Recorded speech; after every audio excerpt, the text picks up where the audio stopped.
like who are these ladies and why are we here listening to them? Exactly. Like, what is the point? Like, it's Angie Necola. That's nice. Yeah. But why them and why are we?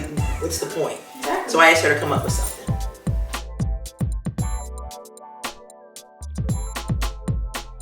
Good afternoon. My name is Nicola Staples, and I am sitting here with my lovely friend, Angela Palmer, and we are going to have a conversation about relationships. Why, you may ask?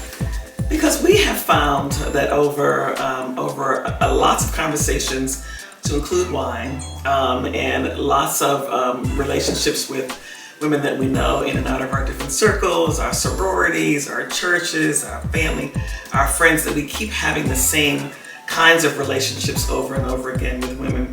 And we thought we should start to talk about this. Maybe we should just start to talk about it and share some of the things that we have learned over time. So we decided to do that. So a little bit more about me. Again, my name is Nicola Staples. I am a communications professional. I work for the federal government. I'm also a professor at George Washington University.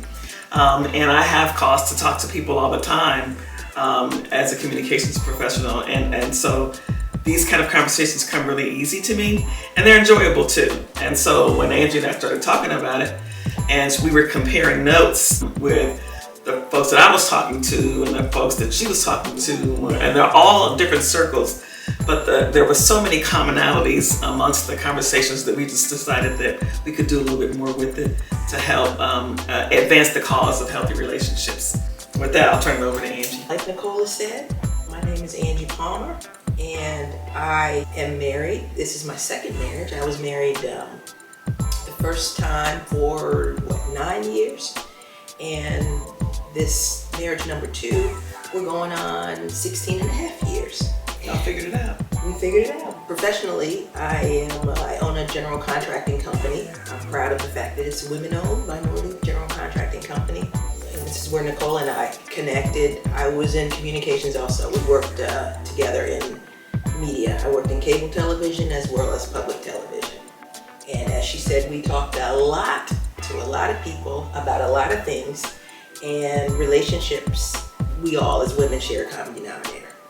And with that being said, I guess we can start talking.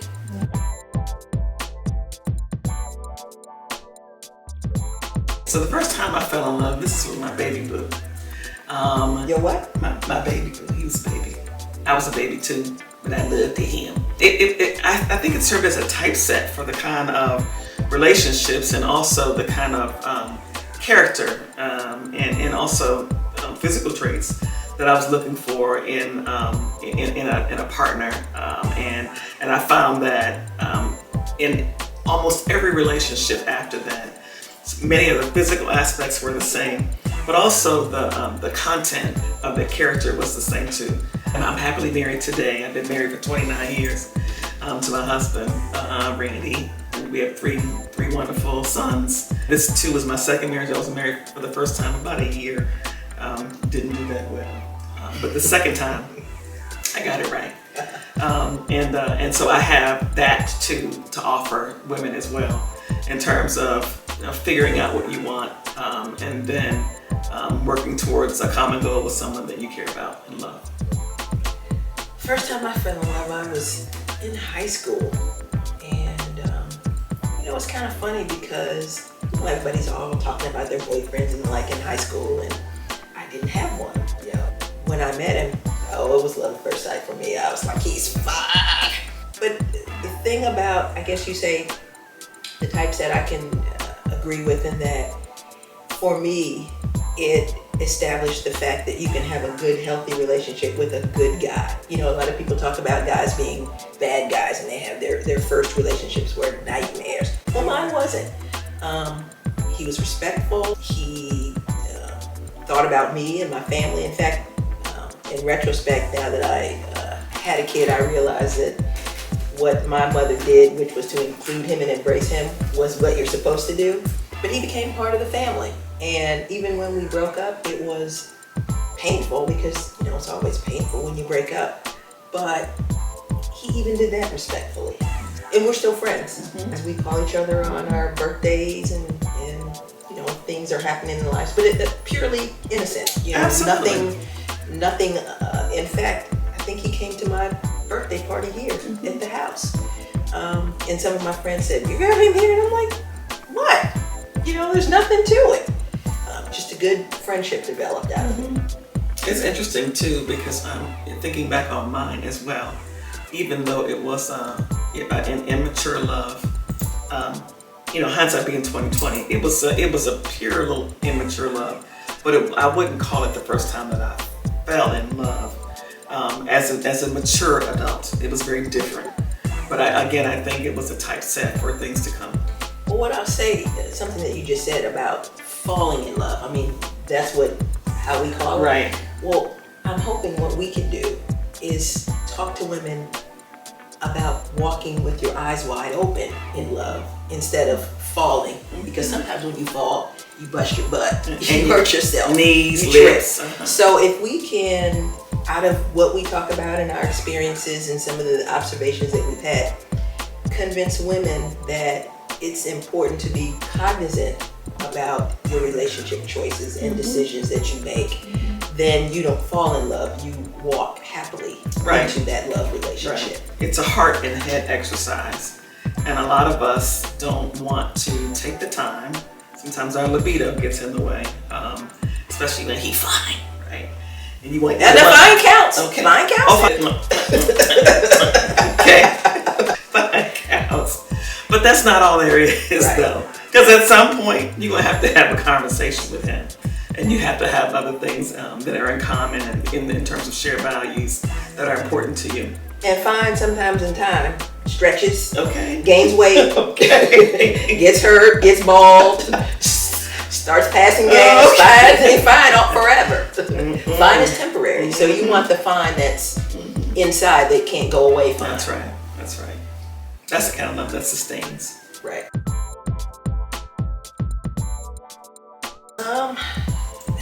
What is my love language? Now that's interesting, and I'm assuming that means what is it that I do, or is it what yours I want? So this is what I want. Right. Okay.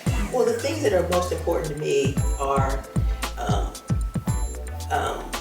in terms of the things that I want, are mates that are responsive to me emotionally, as well as the things, and I don't mean things like Gucci bags and all that, they're fine, but quite honestly, I can buy my own Gucci bag. I don't necessarily need a thing. The things that I need are the things that help me and support me. The things that I need are things that connect with me emotionally, like you care about me and you're willing to be unselfish in terms of wanting what you want for you, but making sure that I'm okay. And if I'm okay, then you're okay, then we're okay. The emotional connection, and it's the support, and it's the genuine care. Mine are time spent in gifts. You want some gifts? I need some You gifts. want some Gucci bags? Okay. But it doesn't necessarily have to be that. It can be small things. I know when my husband and I first started seeing one another such a long time ago, he would bring me little things like, I used to be a big Jujubee fan. He'd bring me some, box of Jujubes, just small things to let me know that you're thinking about me and that I am important to you and that I cross your mind during the day when I'm out of sight, and that I'm not, it's not out of sight, out of mind, but that I am on your mind beyond just the time that we're together. That's important to me. And then also time spent. It's really important to me.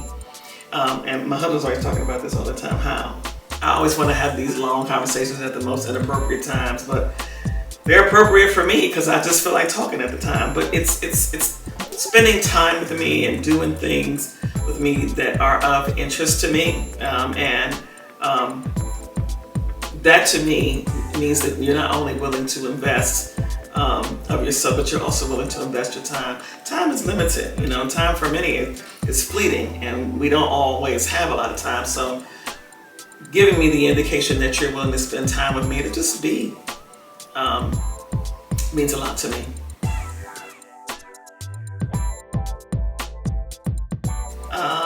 Yes, I have been cheated on, but it was so long ago. When I look back on it now, I'm thankful for that cheating because it gave me the strength to walk away from a relationship that wasn't healthy for me in the first place. When I saw that it wasn't what it needed to be. And you know, we didn't need to be together. And I think we just hurt one another. I'm grateful that that drove us apart, because I wasn't supposed to be with him in the first place. Define cheating. No, because you can't actually define it, because it depends on what you consider as a person or as a mate to be cheating. Because, I mean, for example, I am a Christian woman, and according to the Bible, when you look at somebody else with ungodly, unholy, whatever, it is technically cheating. Now, I don't consider that, but I ask that only because it just depends on the person and what, from their perspective, what cheating is. In terms of, have I ever been cheated on? Well, heck, I don't know. Probably, but if they were good, I guess I wouldn't know. But I think I have been in 2 relationships where, the first, which I mentioned, the first one, where he called me to tell me that he was interested in someone else, and he wanted to let me know. And so you can't do anything but respect that. And especially because prior to that, you know, once I got to college, I was like, woo-hoo! I was having a good time, and I guess I was cheating. Kind of, sort of, but not really. So I was doing the same thing, but I guess I wasn't the honest one to call and say, hey, there's some other guys up here trying to holler at me, and I'm trying to holler back. Like the only cute one out there. So I guess that's a yes. Have I ever cheated on anyone? No. Again, if you define cheating technically according to, because again, this is my second marriage. And before, when I was separated from my husband, and we, you know, for years, so we'd been separated for 3 years or so there was no chance of reconciliation. I dated someone else, but I wasn't divorced. So technically, I was outside of the marriage. But I didn't call that cheating. I don't call that cheating. But while I have been in, I have never, ever, ever, because I find that to be one of the worst things in the world that somebody can do. That's me. Everybody has a different standard. My standard is, if you're cheating, then that the character, you're showing me a character that I don't align with. And if it's beyond that, to be totally honest, you're playing Russian roulette with my life. So no, I have never cheated.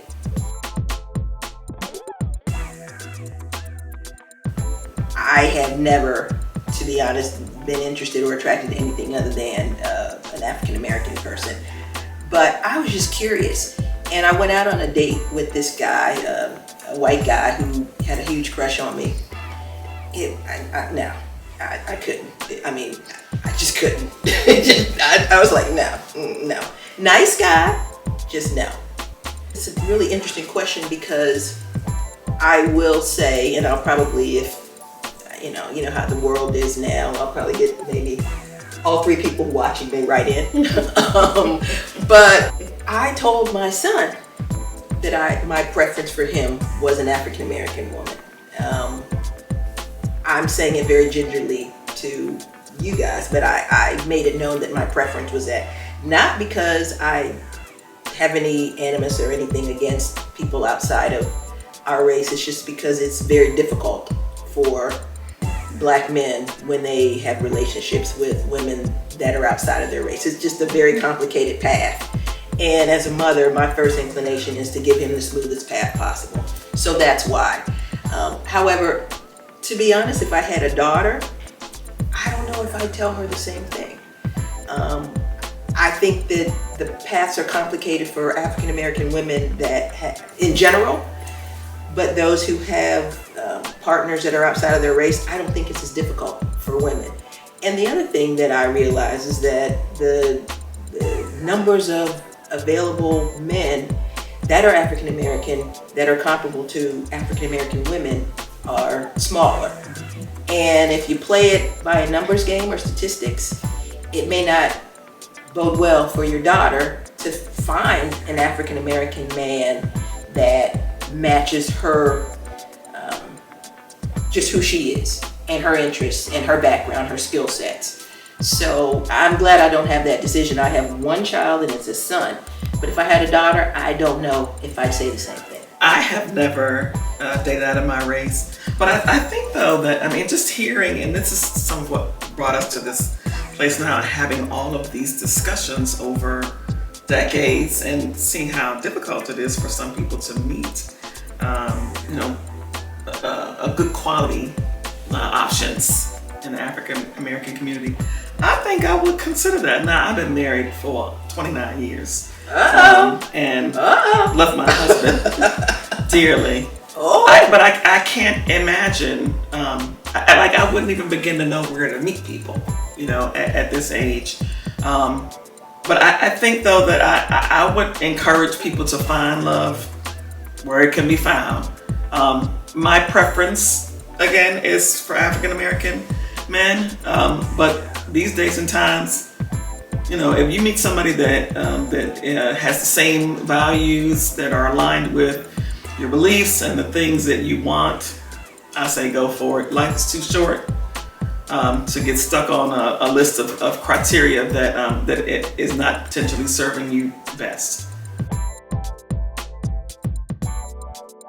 I have not really, if you would ask me what are some of the crazy things that either I've seen or I've even been party to some of my girlfriends and getting in the car and, driving and staking out the houses for the guys and the like. I've never done that for me. But again, it's because I have always had this pride that it's like, I just can't. I just will not. I mean, even if I wanted to, I would sit on my hands. So I don't really have any unfortunate crazy stories. You got crazy stories? It's not necessarily crazy, but it tells you how crazy I was at the time. I essentially allowed my boyfriend to have a girlfriend, which is crazy. That's crazy. Because, and this is the same one that I was mentioning before, but he cheated on me and then I cheated on him. This is not within my marriage. Thank you, Jesus. But so I knew he was cheating, and I had fallen in love, like you talked about before. Must have hit my head on the way down, and was just making a lot of really bad decisions about his behavior, and knew he was seeing other people, but it got to the point where he wasn't seeing other people; he was seeing another person, and I continued to see him for a lot longer than I'm proud of, knowing full well that he was seeing someone else on a regular basis, and it wasn't until I got enough of that that I was able to get the strength to walk away, because I knew that I deserved more and I knew that I deserved better, and I finally walked away. But it took me too long to walk away, but I finally did. So that's crazy to me. He didn't do anything. It was me who did. Was the crazy person. You were in the Boost Share program. You did the Boost Share program. I was in the Boost Share program. I sure was. We're all crazy in some way. We all got some issue, some little thing about us that, is left of center or right of center. And so it's just a matter of finding that person who aligns with your malady, and you work together. But the characters are stuff that no one sees. And so that's the most important thing to me. For me, as a believer, and this has really served my husband and I well, is that you have to have the same spiritual alignment. Once you have that, you can agree the tenets of Christ come first, and that or whatever your faith is. Or whatever your faith is, right? Whatever your faith is, as long as you are aligned. For us, it's Christianity. For somebody else, it might be something else. Whatever it is, it's the Bible says that if two walk together. For me, it's just really important that we have the same belief system, because everything that we do, we always fall back to that. Everything goes back to that. And I think that has been the saving grace for my marriage, and why we have been able to sustain for 29 years, because we really do keep Christ at the center of our relationship. I have a PS, which is communication. I'm a big communicator. I like to talk, okay, this is how this makes me feel. When you do X, Y, Z, I feel PDQ. That's important to me also. Somebody who can communicate with me and tell me how they feel, what I've done that made them uncomfortable, but then embrace what I'm telling them about me and talk about it. Because I'm one of these crazy, call me crazy, but I'm very, and this is again that level of neurosis that may not, work with some people. But I am a big person I'm a logical person. Like some women are very emotional, and she teases me all the time and says that I need Restasis because I'm not a crier. Like she cries, I'm like, listen, no tears. I'm logical. So I think that whatever the it is, be it in a business relationship, be it in a personal relationship, be it in a marriage, be it whatever, you need to talk about what the issues are and logically come to a conclusion. And so to me, it's important to be able to logically get to the end point. I'm entrepreneurial, and I am probably what many would consider to be a strong Black woman. I believe that a strong Black woman needs a stronger Black man, or man, whatever color you want. But they need a stronger man. So to the worst date was, I was at a restaurant, I think it was in Union Station, and I had this idea, this entrepreneurial idea, and I was so excited because I'm very passionate about my ideas. I'm going on and on. I'm talking to this guy that I'm dating, and I'm blah blah blah, and I'm just telling him, and listen, and I can do this, and so and so. He just sat there almost like he was just like totally like he was very successful in business. And after I went through my whole thing, he picked up his whatever the technology gadget we were using at the time. He looked at it and he goes, I just made your entire year's salary. And I just thought that was so disrespectful and just so arrogant.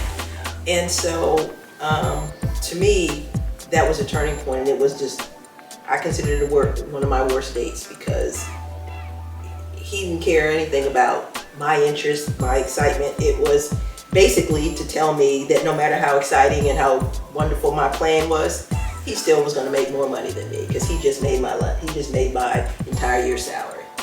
So he was in the investment community, per se. And I was like, you asshole. Did you feel like that at the time? Oh yeah, absolutely. Now the difference in the me now versus the me then, I didn't say anything. But now I would say something. The Angie now would say, really? We would just do something. We'd have a little conversation about it. Mm-hmm. I've heard some crazy ones, like people showing up with no teeth, online, and people asking them to pay the bills. And I've just been fortunate. I've been very I haven't had that. Isolated from too much crazy.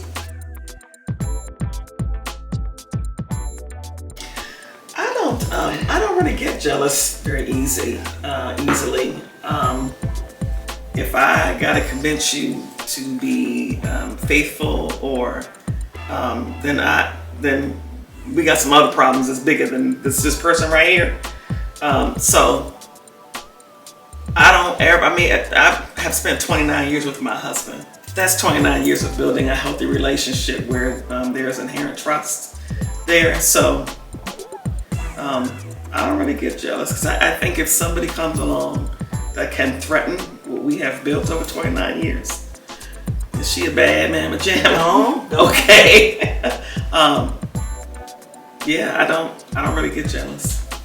I'm not going through your pockets, and I'm not checking your phone, and when you walk out the room, I'm not putting the cup up to the wall. I'm just not going to do that. That's just too much work. And again, I'm too prideful. So, my attitude is, and I've said this to both husband and number one and number two, if you cheat, you better enjoy it.